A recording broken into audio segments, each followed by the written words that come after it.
नमस्कार, मी doctor Reshma Rajbhoi, IVF consultant and gynaecologist Satara. आज आपण जाणून घेणार आहोत IVF ट्रीटमेंटमध्ये जर आपण ट्रीटमेंट घेतोय तर त्याचे काही साईड इफेक्ट्स आहेत का किंवा त्याचे काही कॉम्प्लिकेशन्स आहेत का. त्याचं कारण असं आहे की जेव्हा OPDत कपल येतात तेव्हा एक वाक्य वापरलं जातं हजबंड की खूप केअरिंग असतात आणि ते म्हणतात मॅडम हिला काही त्रास तर होणार नाही ना, काही प्रॉब्लेम तर येणार नाही ना. तर IVFचे नेमके काय साईड इफेक्ट्स आहेत, काय कॉम्प्लिकेशन्स होऊ शकतात आणि ते खरंच खूप जास्त आहेत का की आपण त्याच्याकडे पाऊलच नाही टाकायला पाहिजे, याबद्दल आपण जरूर जाणून घेऊयात. आणि म्हणून हा व्हिडिओ अगदी शेवटपर्यंत बघा, कारण तुमच्या प्रश्नांची सगळी उत्तरं जर तुम्ही हा व्हिडिओ शेवटपर्यंत बघितला तर नक्कीच मिळणार आहेत. सो IVF, पहिली गोष्ट, IVF मध्ये आपण साधारणपणे 10 ते 12 दिवस इंजेक्शन्स देतो. सो ही आजकाल पेनफुल नसतात जास्त, कारण ती सबक्युटेनियस आहेत, त्याच्यामुळे खूप पेनफुल इंजेक्शन्स अजिबात नाहीत. पेशंट्स ती स्वतः घेऊ शकतात. हे जे सगळे इंजेक्शन्स आहेत त्याचा जो हाफ लाईफ म्हणजे त्याचं काम करण्याची जी कपॅसिटी आहे ती साधारणपणे 24 आवर्सची असते, त्याच्यामुळे ते शरीरातून लगेच निघून जातात.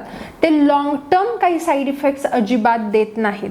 दुसरा खूप महत्त्वाचा मुद्दा, इंजेक्शन्स जेव्हा घेतोय तेव्हा पेशंट्स अगदी स्वतः घेऊ शकतात, इतके ते सिंपल असतात, त्याच्यामुळे ते पेनफुल राहत नाहीत. त्याच्यानंतर जर आपण बघितलं की मग मोठे काही कॉम्प्लिकेशन्स आहेत का, तर ॲक्च्युली खूप जास्त असे कॉम्प्लिकेशन्स किंवा साईड इफेक्ट्स नाही आहेत. एक म्हणजे OHSS हायपर स्टिम्युलेशन सिंड्रोम आणि दुसरं बेबी रिलेटेड म्हणजे ट्विन्स म्हणजे जुळं तिळं राहण्याचा एक धोका. सो तुम्हाला असं वाटेल की मॅडम जुळं तिळं राहणं हे धोका कुठे, हे आम्हाला तर एका वेळीच फॅमिली कंप्लीट केल्यासारखं आहे. पण आता मी पुढे सांगणार आहे ते नक्की ऐका. सो पहिलं बोलूयात आईविषयी OHSS म्हणजे ओव्हेरियन हायपर स्टिम्युलेशन सिंड्रोम. जेव्हा आपण 10 ते 12 दिवसाचे इंजेक्शन्स देतोय तेव्हा आपण अंडबीज ही जास्त तयार करतोय. सो जर PCOD सारखं काही पेशंट असतील किंवा अंडबीजाची कपॅसिटी जास्त असेल तर यांच्यामध्ये साधारणपणे 15 पेक्षा जास्त जर बीज तयार झाली तर हायपर स्टिम्युलेशनचा धोका होतो की या पेशंट्समध्ये पोट फुगणं, असाइटिस म्हणजे पोटामध्ये पाणी होणं ही गोष्ट येऊ शकते. काही अगदी रेअरेस्ट ऑफ द रेअर थिंग्समध्ये किडनीवरती इफेक्ट होऊ शकतो. पण खूप महत्त्वाचं, आजकालचे जे प्रोटोकॉल्स आहेत की ज्याला आपण अँटॅगोनिस्ट प्रोटोकॉल की मॅक्झिमम पेशंट्समध्ये तोच अँटॅगोनिस्ट प्रोटोकॉल आपण वापरतो, त्याच्यामुळे जर OHSSची रिस्क जर त्या डॉक्टरांना ओळखता आली तर ती होऊ नये म्हणून ट्रिगरचं जे इंजेक्शन दिलं जातं ते अगोनिस्ट ट्रिगर दिला जातो आणि आपण OHSSची रिस्क पूर्णपणे टाळू शकतो. So my clinic is OHSS free clinic. I am working since last 10 to 12 years in this field. So जर आपण योग्य वेळी त्याचं निदान केलं तर ते आपण पूर्णपणे टाळू शकतो.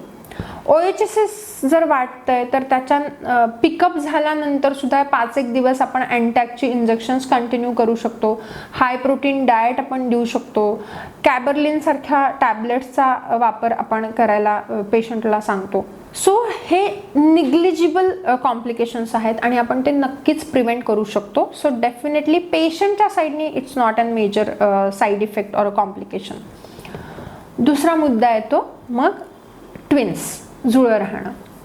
साधारणपणे आपण जर IVF केलं तर एक 20% चान्स असतो जुळं राहण्याचा, कारण जर 2 ब्लास्टो म्हणजे 5व्या दिवसाचे गर्भ जर सोडले तर एक 20% चान्स राहतो जुळं राहण्याचा. So as a good IVF consultant और as a best IVF consultant जे आहेत सगळेच की ते असं प्रिफर करतील की सिंगलटन बेबी व्हायला, एकच बाळ व्हायला, कारण त्याचे pregnancy related complications, delivery related complications खूप कमी आहेत. हेल्दी बेबी होण्यासाठी ते खूप इम्पॉर्टंट आहे.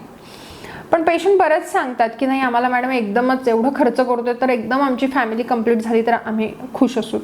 पण तो मुद्दा इथे येत नाही. Twin is considered as a one of the complication in IVF for a consultant. So हे दोन जर गोष्टी सोडल्या तर IVFचे ॲज सच असे कोणतेही साईड इफेक्ट्स नाही आहेत. आपण आपल्या बऱ्याच व्हिडिओमधून याच्या छोट्या गोष्टींच्या ज्या शंका आहेत त्याच्याविषयीच्या त्या आपण जाणून घेतोय आणि बऱ्याच प्रश्नांची उत्तरं आपण देण्याचा प्रयत्न करतोय. बरेच प्रश्न तुमच्याकडून आले त्याच्यावरती आधारितच आपण व्हिडिओ बनवण्याचा प्रयत्न करतोय. तर अशाच जर काही तुमच्या शंका असतील तर कमेंट बॉक्समध्ये नक्की लिहा की जेणेकरून तुमच्या शंकांचं निरसन आम्ही योग्यरित्या करू शकू. तसंच आमच्या चॅनेलला सबस्क्राईब करा आणि बेल आयकॉनचं बटन नक्की दाबा. धन्यवाद.